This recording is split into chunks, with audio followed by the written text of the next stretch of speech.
At my mom's birthday, my brother's son dumped soda in my lap and yelled, "Grandma says you don't belong here."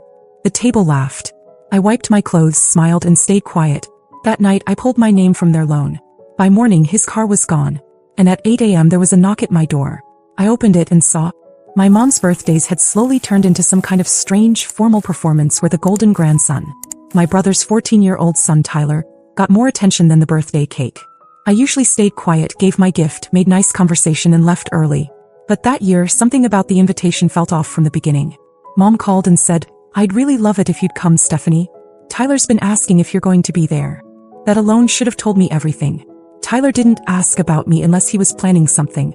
Last time he wanted a new gaming chair and tried to charm me with compliments about my cooking. 2 weeks later, he told one of his little friends that I used to be a mom but failed. His exact words.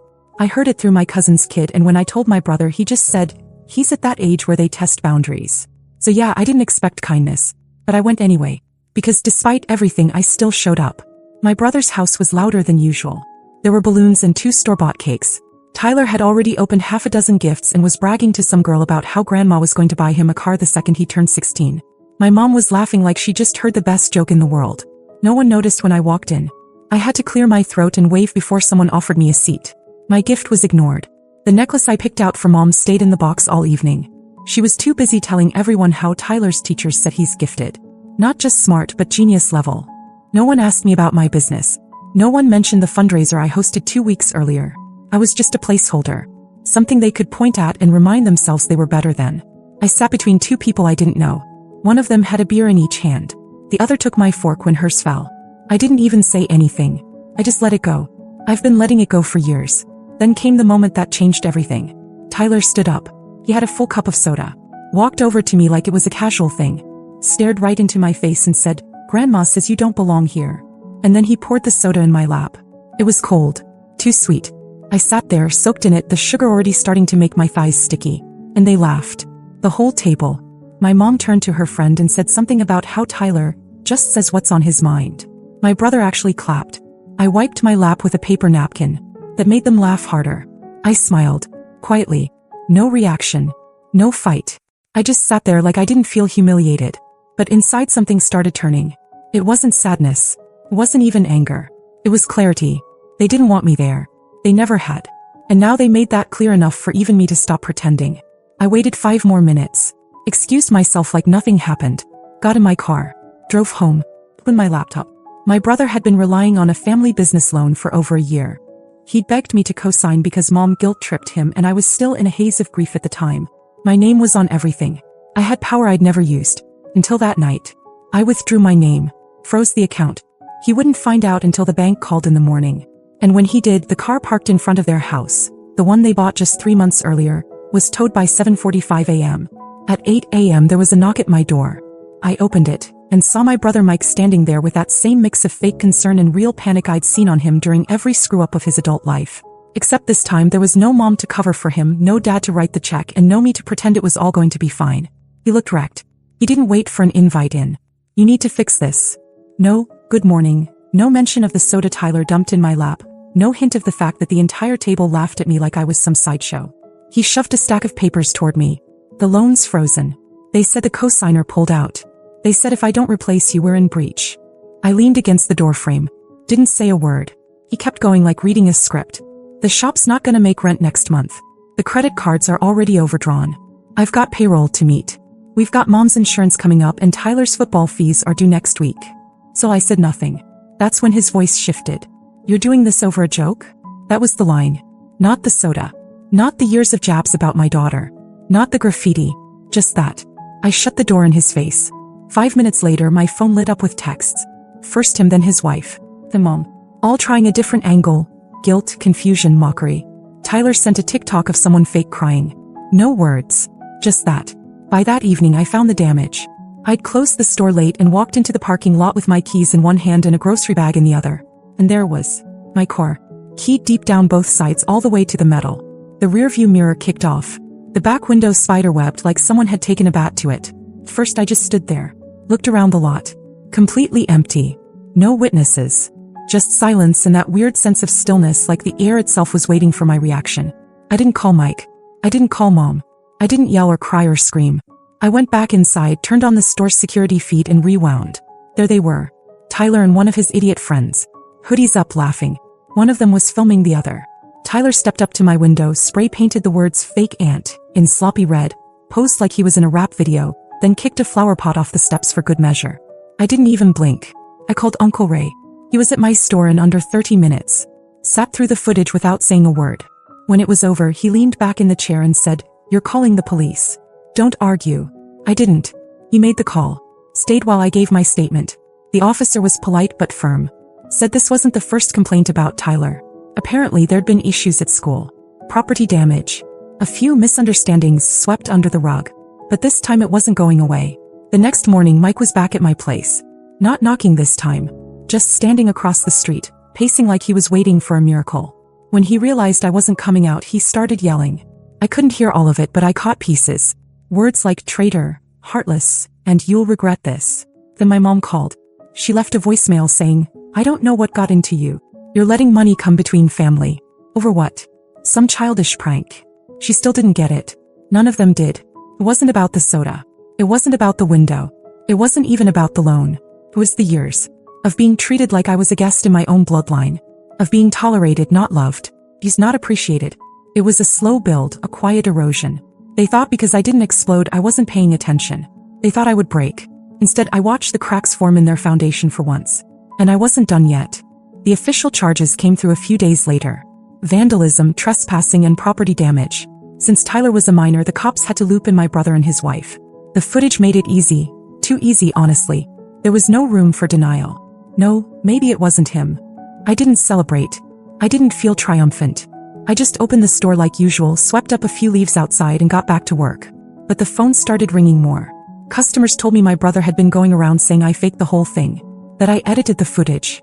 One of my vendors even got a visit from my mom, who warned him I was unwell and probably headed for another breakdown. I didn't respond. Instead, I sat down and made a list of everything they were tied to, everything I'd once handed over with trust. First was the business loan already frozen. Next was the lease agreement. My brother's second location? I co-signed that too. Then there were the accounts I set up to help his wife launch her Etsy boutique. The PayPal, the Stripe, the tax ID. All registered with my name. And that was my mistake. I gave too much. Trusted too easily. Now I was taking it back. By the end of the week, I'd severed every financial tie. Closed the accounts. Pulled permissions. Alerted tax services to remove my info from anything that had her name attached to it. They wouldn't be able to collect a penny without facing audits they weren't ready for. It was methodical. Clinical. And the fallout was immediate. Their boutique store shut down within 48 hours. My brother's lease bounced and the landlord put an eviction notice on the door. He tried to call me 17 times in one day. Left voicemails that went from pleading to threats to something that almost sounded like crying. Mom called again too. This time her tone had changed. She told me I was tearing the family apart. That Dad wouldn't want this. Funny, considering Dad was the only one who ever treated me like a partner instead of a backup plan. And that's when it hit me. They thought what they built was theirs. They acted like I was lucky to be part of it. But the truth was, it had all been mine from the start. My effort, my name, my backing, my risk. They never respected that because respecting it would mean acknowledging I had power. And they hated the idea of me holding anything they couldn't control. So they lashed out. One night I came home and found the front window of my store smashed again. This time they didn't even bother hiding it. A rock sat on the floor with a note rubber banded to it. One line. "You'll be alone forever." It didn't scare me. It didn't even make me angry. I picked up the rock, taped the note to the wall inside my office and called Uncle Ray again.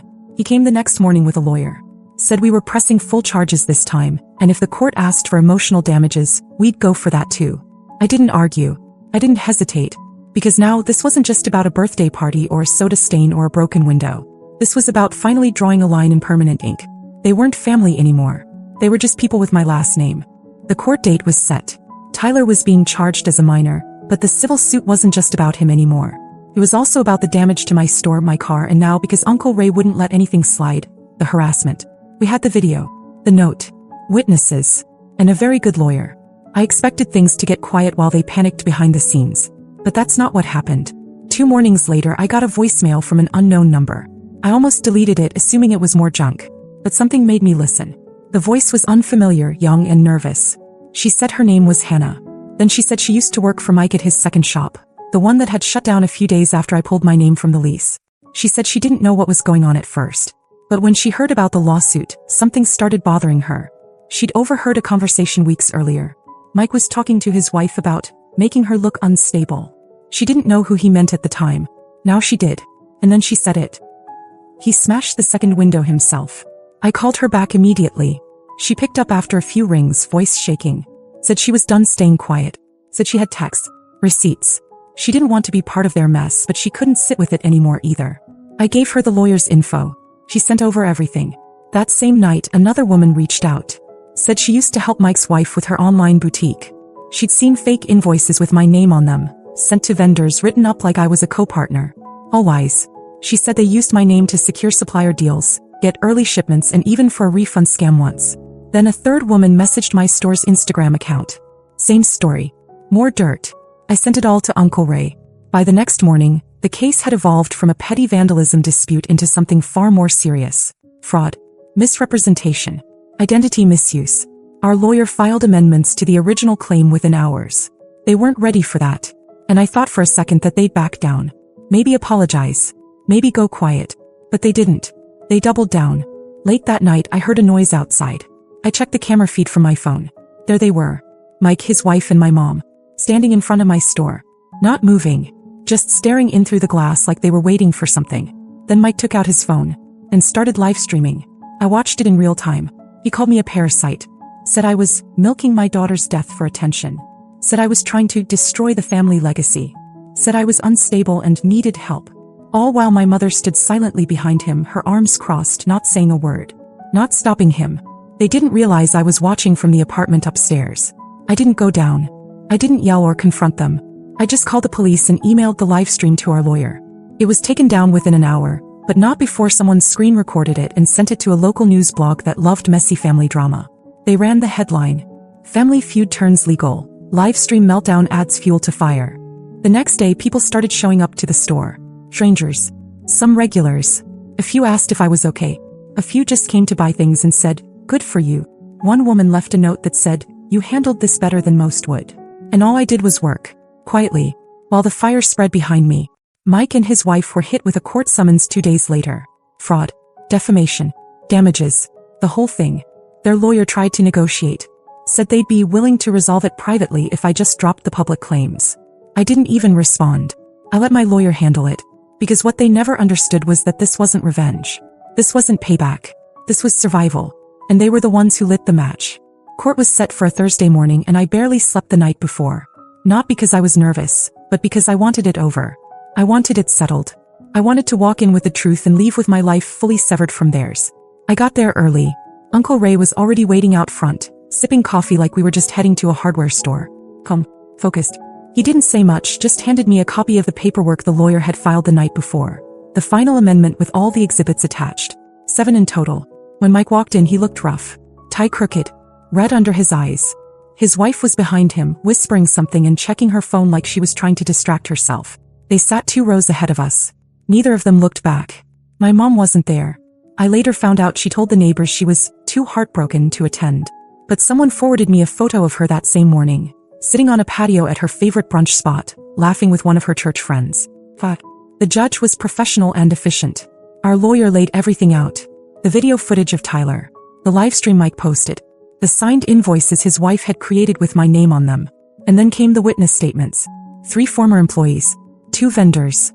And Hannah, the girl who had the receipts of Mike planning the second act of vandalism himself. I watched Mike shrink further into his seat with each exhibit. And then our lawyer asked for restitution. Not just repair costs, but emotional damages, business interference, legal fees, the whole list. Their lawyer tried to argue it was excessive, that this was a private family dispute that had gotten out of hand. But the judge didn't bite. She looked at the live stream transcript, flipped through the screenshots and said something I'll never forget. "If this is how your family handles things privately, then I'm grateful it became public." We won. Every single claim. Mike and his wife were ordered to pay over $28,000 in damages. Tyler was sentenced to community service, mandatory counseling and a formal apology, which he delivered later via email, clearly written by someone else. I didn't respond. But what happened after court was almost worse. A week later, I came home late to find the flower bed outside my apartment destroyed. My mailbox was bent in half. And someone had dumped old food all over the front door. No note. No signature. Just mess. I didn't even blink. I cleaned it up, installed another camera, filed another report. The police took it seriously this time, as now there was a record. A few days after that, the same cousin who'd quietly kept in touch texted me. He said he'd been at a family gathering, a small one, mostly older relatives, and someone brought me up. My mom said I turned into a cold, bitter woman, that I was using grief to get ahead. Mike, he said he wasn't done fighting. I didn't respond to the text. I just screenshotted it, filed it away. But that was when I realized something that made me feel calm in a way I hadn't in years. They were unraveling. The more I built, the more they broke down. The store, doing better than ever. I'd launched a new line of locally sourced products, partnered with a regional supplier. Sales had doubled in a month. We were expanding. My staff had grown. I was busier than I'd ever been, but it didn't feel heavy. It felt earned. And I made sure the right people heard about it. Not everyone. Just the cousins who were still decent. The ones who still called on birthdays. The ones who showed up at the funeral without needing to be begged. I told them about the expansion, the press coverage, the business award I was being nominated for. Casually, almost as an afterthought. And they told the others. I never said anything cruel. Never gloated. Just facts. Progress. Happiness. And I knew it was eating them alive. Because for years they told me I needed them. That without their approval, their attention, their family name, I'd be alone. But now they were the ones shut out. And the worst part for them, I was doing just fine. A few months passed. The store was thriving and I no longer checked over my shoulder. The cameras were still up, the locks still reinforced, but that sense of edge, the constant tension, had dissolved. Peace wasn't loud. It was quiet. Like waking up and realizing the buzzing in your head has finally stopped. I hadn't heard from my brother since court. His wife unfollowed me on every platform. Tyler vanished from the internet, or maybe they just made his accounts private. Either way, their silence felt more strategic than remorseful. My mom never called again. Not once. But I still heard things. Always through other people. An older cousin told me Mike had tried to start another business, but no one would back him. Word had spread, quietly but wide enough. Suppliers didn't trust him. Landlords wanted co-signers. Even their church, once blindly loyal, had grown distant after the live stream. They were stuck. The damage they caused was no longer just to me. It was on their names, their reputations, their finances. And the best part?